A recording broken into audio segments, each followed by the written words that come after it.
Masih segar juga di otak kita soal isu matahari kembar nih. Ya. Apakah isu itu punya kaitan juga dengan kondisi saat ini di internal TNI yang satu menginginkan mutasi imbas isu pemakzulan kemarin kan, yang melibatkan Pak Tri juga. Di sisi lain kubu yang menganggap tidak perlu ada mutasi sehingga ada perlu diredam.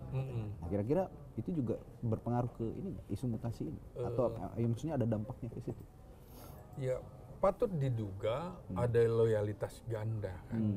Anda ingat nggak betapa perwira didik atau peserta pendidikan Sespimen, sekolah pimpinan menengah Polri mengunjungi Jokowi. Sowan. Iya. Saya akhirnya berpikir begini ya. Ini semua sedang setor nama. Ya, setor nama karena masih berharap kalau satu ketika terjadi sesuatu dengan Presiden Prabowo Subianto berhalangan tetap misalnya, kan Wapres ini naik, jadi kira-kira nitip nama, ya kan? Maka itu di lingkungan semuanya organisasi sipil, militer, termasuk di kepolisian, bisa jadi masih ada yang loyalitas terhadap Jokowi, kemudian juga separuh. Jadi main dua kaki lah ya. Nah ini kan nggak boleh terjadi. Makanya Presiden SBY, Presiden ke-6 gitu kan, mengingatkan soal matahari kembar ini. Mengingatkan loh. Jadi dia kan sudah mengingatkan, ini nggak bisa yang seperti ini. Kok masih ada cawe-cawe? Tapi kan gini juga, Bung, jangan lupa juga, sebelum para menteri-menteri itu, Prabowo itu juga beberapa kali tuh sowan ke rumahnya Jokowi. Iya, ngebakso bareng kadang. Apakah itu tidak menjadi salah satu bukti bahwa Prabowo jangan-jangan masih tergantung sama Jokowi? Begini ya, setelah pertarungan yang sangat keras selama 2 kali pilpres, lalu Prabowo diangkat menjadi Menteri Pertahanan, ya, itu satu poin bahwa Prabowo merasa utang budi yang pertama dijadikan Menhan. Yang kedua, ini tentara loh, yang seperti saya bilang, semuanya lulusan akademi TNI itu berharap bintang 4. Walaupun kemudian kehormatan, ya kan?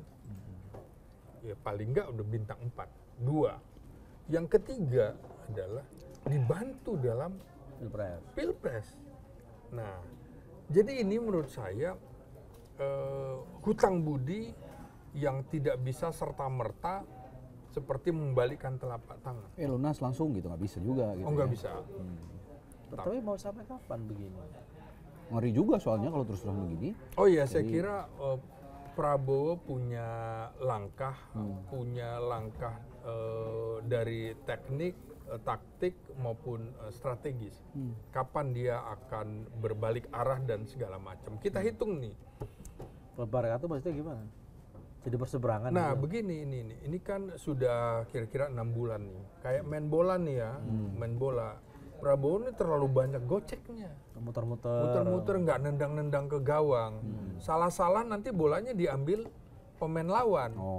Kemudian malah menjadi gol sendiri. Pemain lawannya siapa? Pemain lawannya pura-pura nggak tahu lagi kan? Enggak, saya nggak tahu apa dari Bang Slamet nih. Ya tentu saja ini kan dalam pertarungan politik tetap saja Prabowo ada bertarung dengan Jokowi. Oh gitu. Nah ini kan musuh dalam selimut kan kira-kira gitu. Jokowi kan tidak bisa Anda buka selimut emang langsung begini kan pelan-pelan juga dari bawah. Intip dulu gitu ya. Dari bawah. Saya ingin menegaskan berarti Jokowi itu musuh dalam selimutnya Prabowo begitu. Iya, bagi saya.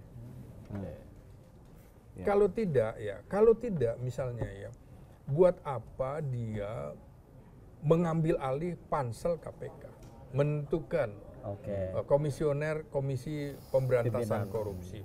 Buat apa juga Jokowi buru-buru melantik Hasan Nasbi itu menjadi juru bicara presiden pada 19 Agustus 2024. Padahal kan tinggal 2 bulan lagi Prabowo dilantik. Ini juru bicara untuk siapa? Menurut saya etika politiknya Jokowi itu nggak ada.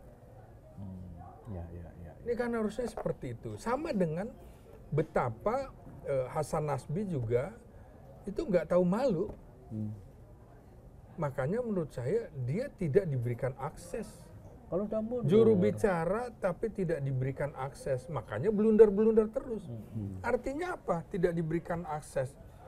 Oh, Prabowo nggak percaya dia. Tapi kok dia mundur nggak dikasih sama Prabowo katanya. Bung, ini kan budaya basa-basi Jawa, Bung. Oke. Nah, jadi begini ya. Mentang-mentang bukan orang Jawa. Nah, gitu. Jadi kan kira-kira gini ya. Ketika Prabowo sudah menunjuk Menteri Sekretaris Negara, Wakil Menteri Sekretaris Negara, Wakil Menteri Komunikasi Digital, menjadi juru bicara. Artinya gimana sih menerjemahkan? Lu tuh udah nggak gue butuhkan. Ya. Kemudian dia mundur. Kan mundur nih. Saya tadinya berharap dia sebagai orang Minang seperti Muhammad Hatta mengajukan pengunduran diri kepada Presiden Soekarno karena nggak cocok, mundur, kan? Bung Karno mengulur-ulur waktu terus, mengulur-ulur waktu terus, kemudian meminta Hatta tetap kembali jadi wapres. Dia menunjukkan bahwa ini adalah emas 24 karat. Dia tunjukkan integritasnya. Nah, kemudian dalam kasus Hasan Nasbi ini, artinya Hatta tetap mundur itu kan, meskipun ditahan kan. Betul, mundur kan. Padahal itu tawarannya wapres ya. Iya, memang wapres tetap nggak mau kan. Hasan Nasbi yang orang Minang seperti juga Muhammad Hatta ini menunjukkan bahwa dia kaleng-kaleng. Kalau tadi emas 24 karat, ini kaleng-kaleng karatan. Tiba-tiba masuk lagi. Oh iya serius nih saya bilang. Gitu.